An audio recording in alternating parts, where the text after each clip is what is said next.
Всечесніші отці, шановні голови українських громадських організацій, зокрема пане Тарасе Багрій, президент Куку тут в Торонті, colleagues from all three levels of government, and I'd like to especially note my colleagues from the Canada-Ukraine Parliamentary Friendship Group Executive, Julie Dzerowicz and James Maloney. We also had two executive members who had to leave a little bit earlier, Peter Fonseca and Reef Virani. And it's a tremendous honor to bring greetings on behalf of the government of Ukraine and the Prime Minister, the Right Honourable Justin Trudeau. Just last month, we were in Ukraine on an official state visit with the Prime Minister. And when anniversaries come, especially milestone anniversaries, one can't help but reminisce. Last month, as I stood in the presidential administration, watching our good colleague and friend, fellow Ukrainian Canadian, Minister Chrystia Freeland, signing the free trade agreement with her Ukrainian counterpart, I stood there with the Prime Minister and the President of Ukraine, and I thought back to 1989, when there was a trade delegation from Ontario to the Ukrainian Soviet Socialist Republic that was headed up by Bob Onishchuk, who I saw here earlier today, and Mr. Havrilishin, who's an advisor to the Ukrainian government on economic matters. Who could have imagined that 2 years hence we would see the birth of a Ukrainian state?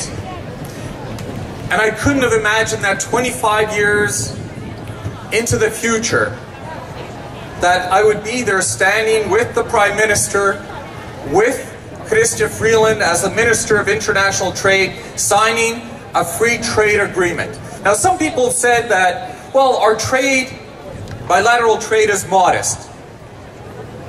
But the importance of this agreement is beyond our current levels of trade. It's symbolically showing that we are standing in partnership with Ukraine as Ukraine rebuilds her post-Soviet oligarchic economy.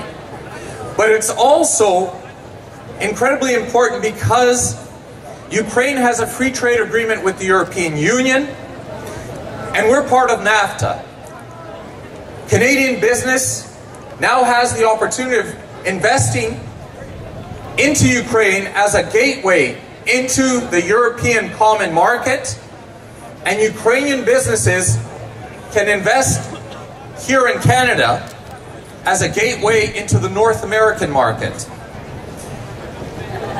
But there was also another moment that I'd like to share with you during that trip.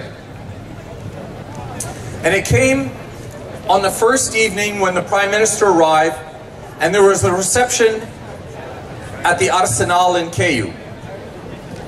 And as often happens, people surround our Prime Minister for selfies.